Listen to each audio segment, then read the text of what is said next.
आज हम बात करेंगे ब्रेस्ट एग्जामिनेशन। हम बहुत बार सुनते हैं कि ब्रेस्ट एग्जामिनेशन करना है, लेकिन मैं जो बात करना चाहती हूँ वो ये है कि ब्रेस्ट एग्जामिनेशन कब नहीं करना है। बहुत बार ऐसा होता है कि जो यंग गर्ल्स होती हैं, specially the teenage girls, they are so worried. उनको इतना चिंता होती है कि हमारे ब्रेस्ट जो हैं वो छोटा बड़ा अनइक्वल साइज़ है या और भी कोई इश्यूज़ हैं, and we are not looking up to date. और ये बहुत कॉमन प्रॉब्लम है। लेकिन मैं ये बात बताना चाहती हूँ कि टीनेज गर्ल्स के लिए ये बहुत ज़रूरी है समझना कि ये ग्रोइंग फेस होता है। जो ब्रेस्ट होता है वो उसको डेवलप होने में पूरा एटलीस्ट 17 ईयर्स ऑफ एज तक वो पूरा डेवलप होता है। इसलिए तब तक तो उसको आप बिल्कुल ना, you don't have to touch it. आपको उसको छूना नहीं है, एग्जामिन नहीं करना है, ये नहीं देखना है कि ब्रेस्ट मेरे कैसे लग रहे हैं, है ना। सो ब्रेस्ट एग्जामिनेशन बिल्कुल भी टीनेज गर्ल्स के लिए रिकमेंडेड नहीं है। हाँ, अगर आपको कोई लम्प फील हो रहा है, कोई गांठ ऐसी लग रही है जो ब्रेस्ट में, क्योंकि ब्रेस्ट साइज छोटा होता है उस टाइम पे, और अगर कोई लम्प फॉर्म होता है तो वो अलग से दिखता है, फील होता है, तो वो सिचुएशन अलग है। तब आपको एक ब्रेस्ट स्पेशलिस्ट को दिखाना ज़रूरी है। लेकिन जनरली स्पीकिंग आपको ब्रेस्ट एग्जामिनेशन टीनेज ईयर्स में करने की कोई ज़रूरत नहीं।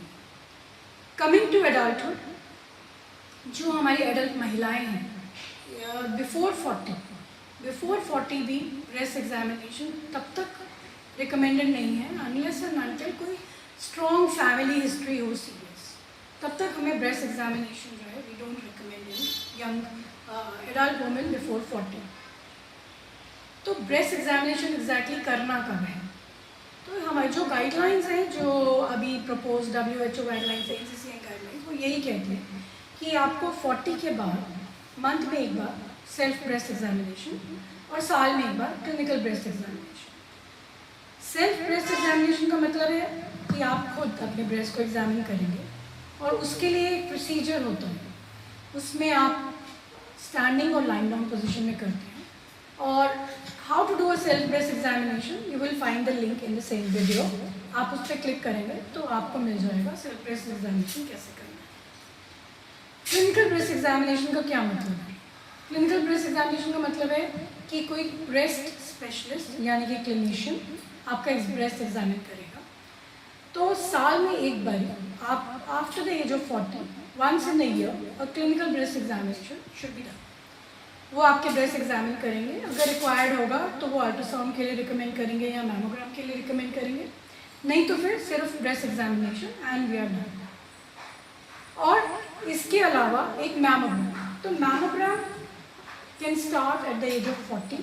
साल में एक मैमोग्राम कर सकते हैं और साल में एक मैमोग्राम 40 से लेके 50 ईयर्स की एज तक कर सकते हैं। उससे कोई रेडिएशन का ऐसा कोई खास एक्सपोजर नहीं होता, क्योंकि ये भी एक भ्रांति है कि इतने सारे मैमोग्राम्स करने से शायद ब्रेस्ट में कोई गांठ डेवलप होगी या प्रॉब्लम होगी, ऐसा नहीं होता। It's a very low dose radiation जिससे आपको कोई फ़र्क नहीं पड़ने वाला। तो mammogram once in a year, self breast examination every month once, and clinical breast examination once a year. That is the recommended guidelines और प्रपोज गाइडलाइंस इंडियन पॉपुलेशन के लिए। और 40 से लेके 50 तक अगर आप मैमोग्राम कर रहे हैं और आपके 5 to 6 mammograms they are normal, उसमें कुछ नहीं आ रहा है, तो after the age of 50 you can shift to once in 2 years also. ये उन महिलाओं के लिए है जो जिनका फैमिली हिस्ट्री बिल्कुल क्लीन है, यानी कि फैमिली में कोई ऐसा सीरियस प्रॉब्लम नहीं है, कोई ऐसी हिस्ट्री नहीं है। जिन महिलाओं में फैमिली हिस्ट्री पॉजिटिव होती है उसके लिए हमारी गाइडलाइंस डिफरेंट है।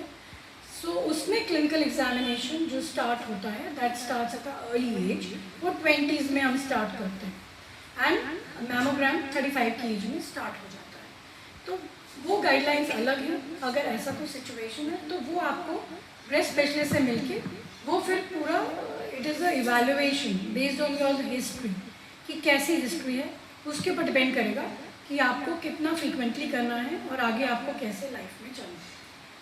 एक चीज़ और बताऊंगी कि सेल्फ ब्रेस्ट एग्जामिनेशन करते वक्त कभी भी आप जो है अपने हाथ से जब एग्जामिन करते हैं तो it should be always with a flat, यानी कि आप फिंगर्स को बिल्कुल सीधा रखेंगे और आपकी जो फिंगर्स का बिल्कुल फ्रंट है उससे एग्जामिन करेंगे। 7 quadrants, 7 places you examine in a breast. And what are these places and how to do it? You will find the link in the video. So please follow that link. So as I said कि आपको examine करने का तरीका अगर ठीक नहीं होगा तो आप हमेशा अपनी ब्रेस्ट में गांठ आपको लगेगी, ये गांठ है। तो हर ब्रेस्ट की गांठ एक्चुअली गांठ नहीं होती है। जब तक आप उसको ठीक से एग्जामिन नहीं करेंगे, हो सकता है आपके मन में ये डर बैठ जाए कि ये तो गांठ है, बट ऐसा होता नहीं।